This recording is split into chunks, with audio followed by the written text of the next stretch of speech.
Le titre de ce livre, c'est L'homme spirituel. Il est écrit par le bien-aimé frère Watchman Nee. Nous sommes à la troisième grande partie de ce livre. Nous sommes au chapitre 2, la troisième grande partie, chapitre 2, petit 3. Chapitre 2, petit 3. Il est extrêmement éprouvant d'avoir un chrétien charnel comme collaborateur à cause des océans de projets au milieu desquels il navigue et de la multitude des opinions qu'il a à faire valoir. Tout ce qu'il estime approprié doit être accepté comme tel par les autres. Ces croyants psychiques sont profondément attachés à leur propre œuvre. Ils aiment leur petit cercle et de ce fait se trouvent incapables de collaborer harmonieusement avec d'autres enfants de Dieu.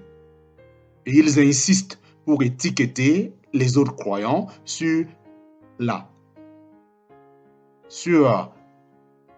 phase de leur propre affiliation. Que dirons-nous de leur prédication? Ils ne peuvent pas se reposer entièrement sur Dieu.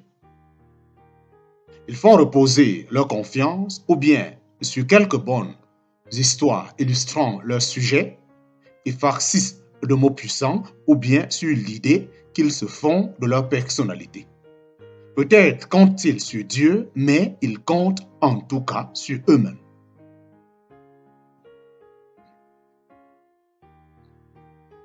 De là, tous les soins qu'ils prennent à leur préparation. Ils passent plus de temps à analyser leur sujet, à rassembler des données et à s'imposer de la réflexion qu'à prier, à chercher la pensée de Dieu et à se reposer sur la puissance d'en haut. Au lieu d'attendre du Saint-Esprit qu'il révèle aux auditeurs les besoins des hommes et les ressources de Dieu, ils dépendent exclusivement des discours qu'il prononce pour émouvoir les cœurs. Peut-être que leur message exprime la vérité, mais sans les énergies du Saint-Esprit, la vérité a peu de poids. Quel que soit le succès apparent que rencontrent de tels exposés, ils n'atteignent que l'intelligence des auditeurs, mais pas du tout leur cœur. Les chrétiens charnels se plaisent à employer des phrases redonnantes et des mots qui sonnent bien. Ils essayent d'imiter les hommes vraiment spirituels qui, riches de leur expérience, sont capables d'enseigner avec une clarté et une originalité toute naturelle. Ils considèrent ce genre comme plein d'attrait. De là, la satisfaction qu'ils éprouvent à utiliser dans leur prédication toutes les perles de leur imagination. Certains chrétiens psychiques trouvent un réel plaisir à aider les autres. Ils sont inclins à dire tout ce qu'ils savent, à enseigner même plus qu'ils n'en savent, jusqu'à ce qu'ils tombent dans le domaine des suppositions. Ces frères aînés, en parenthèse, sortent l'une après l'autre toutes les données que leur mémoire avait mises en réserve sans s'inquiéter de savoir si leurs interlocuteurs ont vraiment besoin de tout ce qu'ils leur apportent et sont capables de tout absorber en une seule fois. Parfois, sans aucune invitation extérieure, ils font pleuvoir sur les autres leurs connaissances spirituelles qui ne sont en majeure partie que de simples théories. Ils tiennent à faire étalage de leurs capacités. Cette caractéristique-là ne s'applique cependant pas à tous les chrétiens psychiques. Elle varie suivant les personnalités. Il en est qui se tiendront tranquilles et resteront muets, même en présence d'un besoin désespéré alors qu'il faudra parler, leurs lèvres resteront verrouillées. Ils n'ont pas encore surmonté leur timidité naturelle et leur appréhension. Ceux qui vivent dans le domaine de l'âme sont caractérisés par une ambition pleine de jatance. La première place est souvent ce qu'ils désirent. Ils se couvrent d'une vaine gloire Ils aspirent à la puissance dans le ministère, à une riche bénédiction sur leur labeur. Pourquoi? Pour atteindre une position et en tirer quelque gloire. Ils aiment à se comparer aux autres, en particulier à leurs collaborateurs.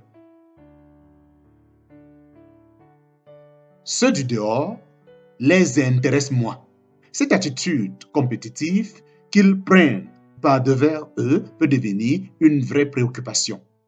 Ils regardent de haut ceux qui sont peu avancés. Pour eux, ce sont des traînards. Quant aux hommes vraiment spirituels, ils les déconsidèrent et s'imaginent pouvoir traiter avec eux d'égal à égal. Ils sont hantés par la pensée d'être grands, d'être à la tête.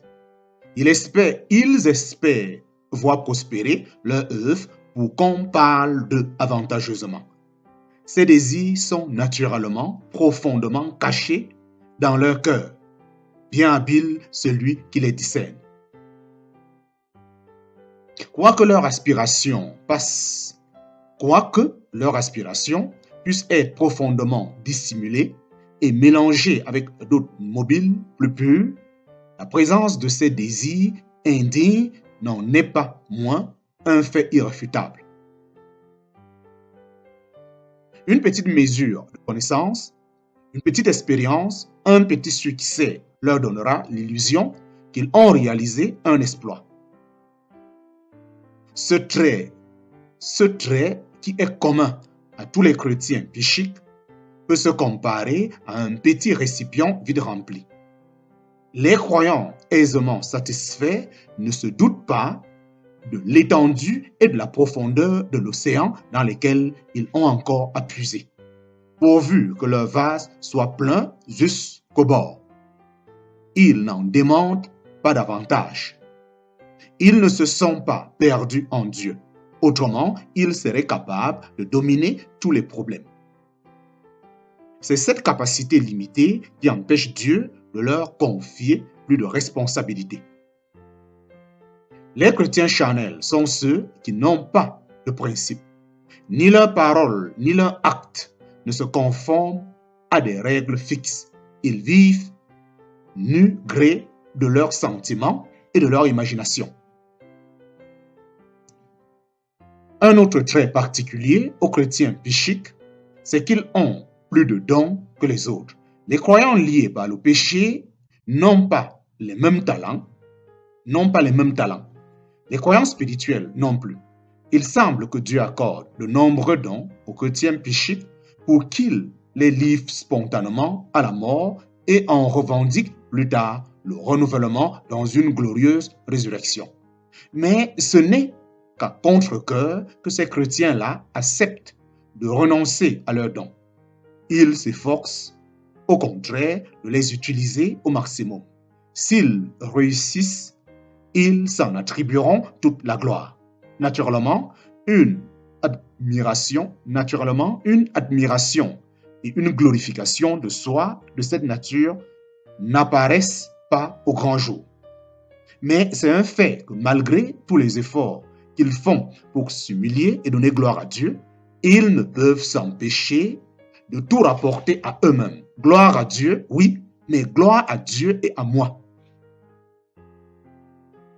Parce que les chrétiens charnels sont pleins de talent, toujours actifs par la pensée et prompts à s'émouvoir, ils suscitent beaucoup d'intérêt chez leurs auditeurs et savent parler à leur cœur. Aussi, leur personnalité exerce-t-elle habituellement une attraction magnétique. Ils n'ont aucune peine à provoquer les acclamations populaires. Mais le fait demeure qu'en réalité, ils manquent de puissance spirituelle. On ne trouve pas chez eux le flot vivant de la puissance du Saint-Esprit. Ce qu'ils ont est leur bien propre. On se rend compte qu'ils possèdent quelque chose, mais ce quelque chose n'engendre chez les autres aucune vitalité spirituelle. Ils ont l'apparence d'une confortable richesse. En réalité, ils sont tout à fait pauvres. En conclusion, Un chrétien peut être au bénéfice de n'importe laquelle des expériences ci-dessus avant même d'être délivré du joug du péché. La Bible et l'expérience concrète établissent clairement ce fait que de nombreux chrétiens sont à la fois dominés par leur corps qui les porte au péché et influencés par leur âme qui les porte à vivre selon leur propre conception. Dans la Bible, les uns comme les autres sont considérés comme étant de la chair. Il faut reconnaître que l'expérience du chrétien est quelque chose d'assez complexe. Il est indispensable que nous déterminions chacun pour notre compte si nous avons été délivrés de la bassesse et de l'ignominie du péché. Ce ne sont pas les expériences spirituelles qui font du chrétien un homme spirituel. Ce n'est qu'une fois délivrés du péché et de la vie propre que nous pourrions un jour être regardés comme spirituels. Ce ne sont pas les expériences spirituelles qui font du chrétien un homme spirituel.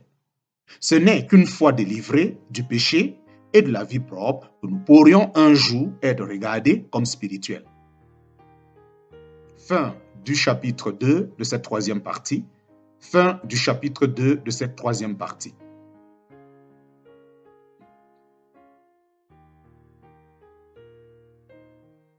Chapitre 3.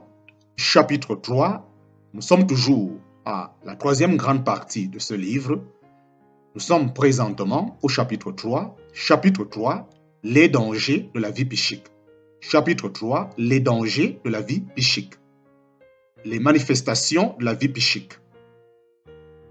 D'une manière générale, les manifestations de la vie psychique peuvent se classer en 4 catégories. Première catégorie, force naturelle. Deuxième catégorie, suffisance, dureté et insoumission à l'égard de Dieu. Troisième catégorie, prétention à une sagesse personnelle caractérisée par l'abondance des opinions et des plans élaborés. Quatrième catégorie, recherche d'expériences spirituelles à sensation sentimentale.